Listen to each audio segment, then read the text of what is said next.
Salut Anouk, en tout cas merci d'avoir répondu à mon message pour t'interviewer. C'est un grand plaisir de te recevoir. Eh ben merci, écoute, le plaisir est partagé. Donc, tu as un parcours que j'ai découvert récemment parce que tu sais pas, mais j'ai interviewé le descendant de Gustave Eiffel, Philippe Ah, Couperin Eiffel. excellent! Et donc, en regardant du coup un peu l'actualité, je suis tombé sur une performance incroyable, la tienne. Donc j'ai vu, mais c'est qui cette femme qui a grimpé à la corde 110 mètres de hauteur, donc jusqu'au deuxième étage de la Tour Eiffel, et qui a du coup a battu le record des femmes et des hommes, quoi. Ouais. Un truc de dingue. Et là, je me suis dit, tiens, faut que je l'interviewe, quoi.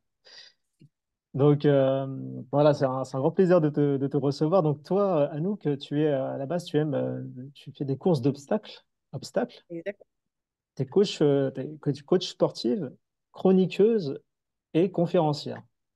Ouais. Euh, C'était quoi, Anouk, du coup, les éléments déclencheurs qui t'ont emmené dans cet univers du sport, quoi. Alors, l'élément déclencheur, c'est la famille, parce que, ben, en fait, toute ma famille était dans le sport. J'ai grandi vraiment avec ma mère et mes grands-parents. Mon père, lui, s'est concentré sur sa carrière, donc j'ai pas grandi avec mon père, mais il était gardien de but dans le foot. Donc, il a eu une belle carrière de footballeur professionnel. Et après, j'ai grandi avec mes grands-parents qui tenaient un club de gym. Mon grand-père était le président du club de gym de ma petite ville de Guignon. Je précise, cette petite ville de Guignon en Saône-et-Loire, en Bourgogne, si certains ne voient pas où c'est. Et ma mère aussi, elle était entraîneur. Et du coup, j'étais beaucoup avec ma grand-mère. Et ma grand-mère, le soir, après l'école, elle allait entraîner les gymnastes. Donc, elle m'emmenait. Et moi, en fait, j'étais dans la salle de gym en mode, je faisais un petit peu ma vie, tu vois. Et depuis que j'étais toute petite, j'ai vraiment appris à marcher dans la salle de gym à 8 mois, tu vois. J'étais en plus assez précoce dans le mouvement. Et donc, ça s'est fait comme ça, si tu veux. Le sport, c'est un peu dans c'est dans mon ADN, clairement. Et depuis mon enfance, voilà, c'est quelque chose qui fait partie de moi. Donc, j'ai commencé avec la gymnastique artistique aux agrès, tout ça. Et après, quand il a fallu choisir une carrière, bah, le côté coach, il m'est venu un petit peu bah, évident, on va dire. Après, je voulais aussi être actrice, faut le savoir, mais Ah ouais? D'accord. ouais, ma mère voulait que j'ai quand même un diplôme de base, tout C'est ça. Et pas trop puis, je me tard, suis hein. dans le... Toujours Non, possible. jamais trop tard. Il n'y a pas d'âge, hein. Et, j'avais fait un peu de théâtre, du coup, pour faire ça. Et ma mère m'avait dit, bah, écoute, si tu veux, tu peux, mais monte à Paris, fais une école d'acteur ou de comédien. Mais par Ouais. contre, à côté, je veux que tu aies un métier. Tu sais, c'est un peu de l'ancienne école, quoi. Je veux que tu aies un vrai diplôme et un vrai métier. Donc, je me suis lancée dans le sport. Et j'ai découvert le métier de professeur de fitness, hein, donc on en parlait juste avant ensemble. Ouais. Et du coup, bah, en fait, ça m'a passionnée, j'ai adoré ça. Donc, je me suis lancée vraiment à faire que ça, finalement, tu vois. Mais c'est un peu comme être actrice en faisant du sport, tu vois, prof de Ouais. fitness. On peut- C'est un peu ça, tu vois. Tu fais un peu ton show sur l'estrade pendant que tu fais bouger les gens et c'est assez cool. Moi, je me suis toujours posé la question, Anouk, parce que moi j'adore le sport, enfin là, j'en pratique plus là depuis quelques temps, mais je- les bienfaits du sport, mais moi, ce qui m'a toujours intrigué, c'est le fait d'être coach, de transmettre. Qu'est-ce que toi, ça t'apporte? Ah, en fait, tu vois, je trouve quand tu vois évoluer les gens, ou en tout cas, tu sais, je sais pas, tu sens une satisfaction chez eux, bah tu la ressens aussi parce que c'est toi qui les a amenés à ce point-là, tu vois. Ouais, Et moi, il y a un truc particulier que je me souviens, c'est, tu sais, le moment d'intensité où tu as envie de lâcher, tu as envie d'abandonner, et que moi, j'arrivais tu vois, identifier ces moments chez mes adhérents, et que le moment où je voyais qu'ils allaient lâcher, là, je relançais un coup, tu vois, et qui tenait peut-être 30 secondes de plus, mais là, je me disais, grâce à moi, ils sont allés un tout petit peu plus loin, et ça, je trouve que c'était cool. Et amener quelqu'un à son objectif, je trouve que c'est super gratifiant, tu vois.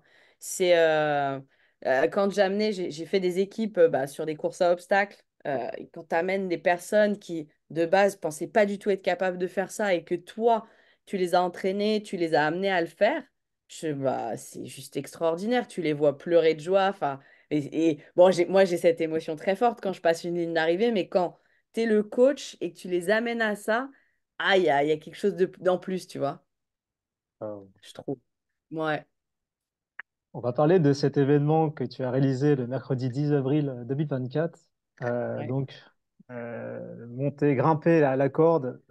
Bon, déjà, d'où est venue cette idée? Et après, deuxième question, pourquoi la Tour Eiffel? Ah ben en fait, alors moi je suis championne du monde de course à obstacles, mais dans ma catégorie d'âge. Donc pour résumer, en gros, il y a une catégorie professionnelle qui est tous les âges, en gros, sont classés ensemble, et il y a une catégorie un peu semi-pro, on va dire, et on est classé par groupe d'âge. Et en fait, moi je suis pas pro, c'est-à-dire que je ne vis pas de mon sport, donc j'ai pas les sponsors suffisants pour faire que ça et m'entraîner 3 fois par jour, comme le font les autres pros. Et du coup, je m'étais mis aussi en catégorie un peu en dessous pour essayer d'avoir un titre et justement d'attirer des sponsors et pouvoir après être pro. C'est toujours ma stratégie d'ailleurs, tu vois. Et en fait, la championne du monde pro, Ida Mathilde, qui est une Danoise, elle est sponsorisée par une grande marque, je ne dirai pas laquelle pour pas leur faire de la pub, mais qui lui ont organisé en fait le grimpé de corde le plus long, grimpé de corde féminin. Ouais. Et c'était un plongeoir de 26 mètres. Et en Ok. fait, c'était à côté de l'Opéra à Copenhague. Et Hmm. elle a fait ça en juillet 2022, et juste après avoir été championne d'Europe. Et je la vois faire ça, et je me dis, mais 26 mètres, tu vois, pour un record du monde. Bon, elle partait dans l'eau, hein, donc, parce qu'elle voulait faire le record aussi du plus long en partant dans l'eau. D'accord. Donc, ok, super, mais je me dis, 26 mètres, c'est pas si haut, tu vois, que T'étais ça. pas Et je impressionné, quoi. me sentais capable de le faire, mais facilement, quoi, tu vois. Ok. Et après, comme il y a eu, donc la deuxième réponse, c'est comme il y a eu, elle a fait ça vers l'opéra, j'ai tout de Ouais. suite pensé à un monument. Et là, je me dis, l'opéra, en plus, Garnier, ça aurait été drôle, mais techniquement, c'est pas possible, tu vois, il aurait fallu tirer une grue, c'est moins fun. Et là, d'un coup, bah, vient la Tour Eiffel dans ma tête, forcément, tu vois. Et je me dis, mais en plus, tu sais, la structure, quand tu utilises la structure, tu vois que tu peux attacher une corde et tout, enfin bref. Et là, ça part de ça, en fait.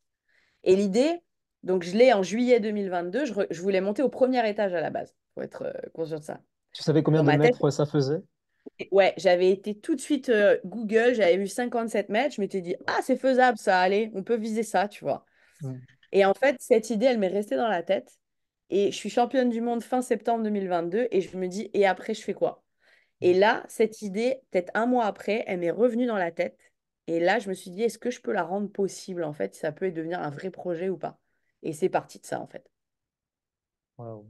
Ouais, en plus, tu as vraiment choisi le monument emblématique Ah de ouais, la France, quoi. T'as pas choisi c'est l'Arc de clair. Triomphe ou, je sais pas, l'Obélix, Place Concorde. Ah, assez haut, pas assez haut. Pas assez haut. Et du coup, alors, explique-nous, donc cette corde, elle n'a pas de nœud, hein, Non, c'est une hors de corde. lice, ouais. Euh, comment tu t'es préparé pour cette performance? Tu as eu un coach? Tu t'es entraîné de toi-même? Alors, moi, de base, je suis suivie par un coach, un préparateur physique. Enfin, à la base, quand je suis sur les saisons de course à obstacles, j'avais deux coachs, en fait. J'avais un coach spécifique force et, on va dire, condition physique. En anglais, on dit conditioning. C'est vraiment ce côté développer l'intensité, etc., gérer les intensités sur des entraînements qui vont ressembler un peu à du CrossFit, tu vois, un peu des entraînements mixtes. Mm. Et un coach en course à pied. Donc là, j'ai laissé Ok. un peu la course à pied de côté.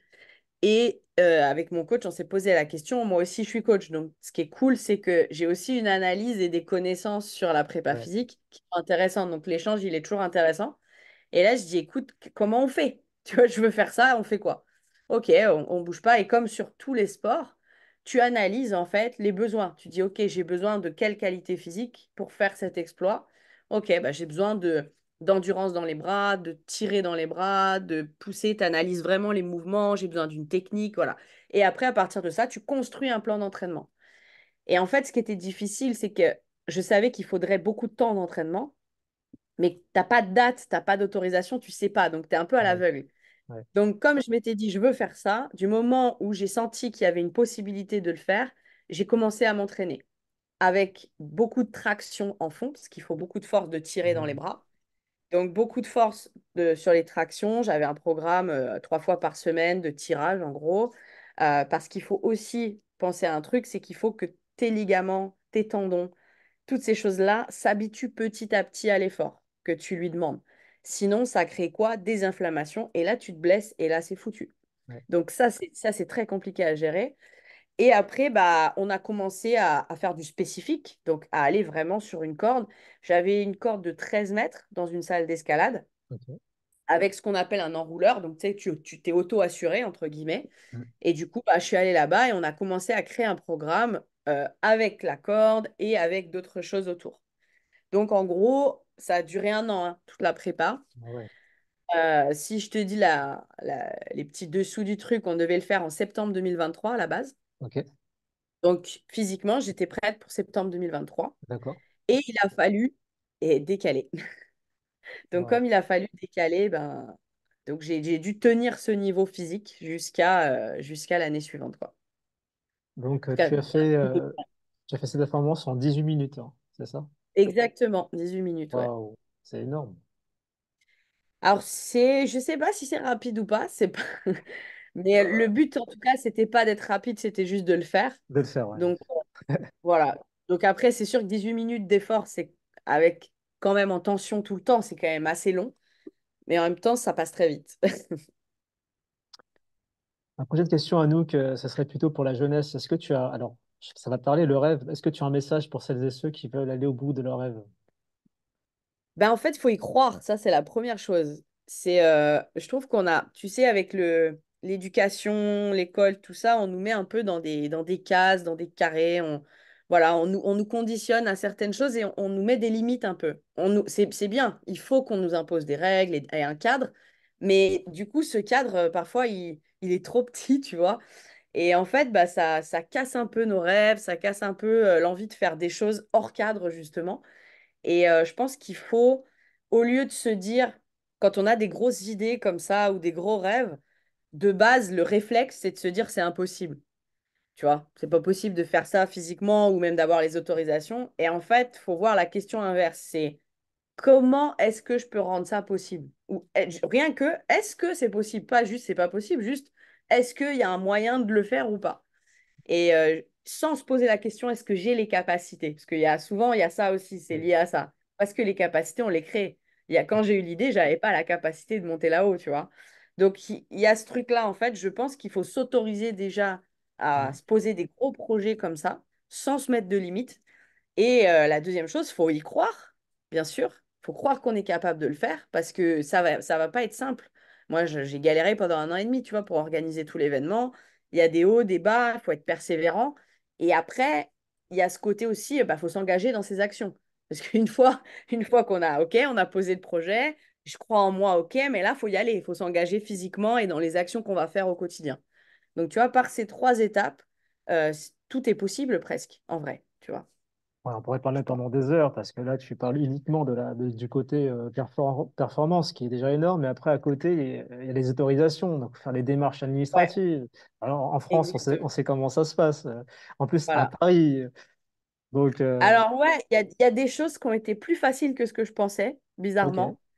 Mais il y a eu d'autres difficultés auxquelles je m'attendais pas. C'est toujours ça dans des Ouais, c'est toujours projets. comme ça. Ouais, Mais du coup, voilà. Mais après, bah, c'est bien aussi parce que c'est ça qui enrichit, c'est ça qui te permet d'apprendre, de tout à fait. grandir. Voilà, Ouais. Et puis, tu sais comment ça se passe, en tout cas. Tu sais comment ça voilà, fonctionne. c'est ça. Donc, Exactement. puis un jour, peut-être celles et ceux qui veulent faire peut-être une performance, tu pourras les conseiller, les aider. Exactement. Bon, Anouk, pour finir, est-ce que tu aimerais remercier des personnes qui ont fait de toi ce que tu es? Ah, bah, ma mère, forcément. Ma mère, ma famille de base, mes grands-parents. Parce que bah, c'est eux qui m'ont inculqué, tu vois, des valeurs aussi, une discipline, hein, parce que c'était pas facile quand t'es enfant et que tu te manges 10 heures de gym dans la semaine, tu vois, que tes copains, eux, ils vont manger, regarder des dessins animés et que toi, bah, t'es à la gym pendant 3 heures, tu vois. C'est pas facile. Donc cette discipline, en fait, elle est dure, mais en même temps, ça devient, tu vois, c'est ancré en moi et c'est un automatisme, et je pense que ça, c'est une force chez moi. Et du coup, bah, rien que pour ça, ma famille, forcément, tu vois. C'est les premiers que je veux remercier, ouais. Génial. Alors, on peut te retrouver sur quel réseau, Anouk? Bah, Ok. sur Instagram, sur LinkedIn, sur Facebook, mais j'y vais plus trop, j'avoue. Et voilà, en gros, voilà. Instagram et LinkedIn, beaucoup.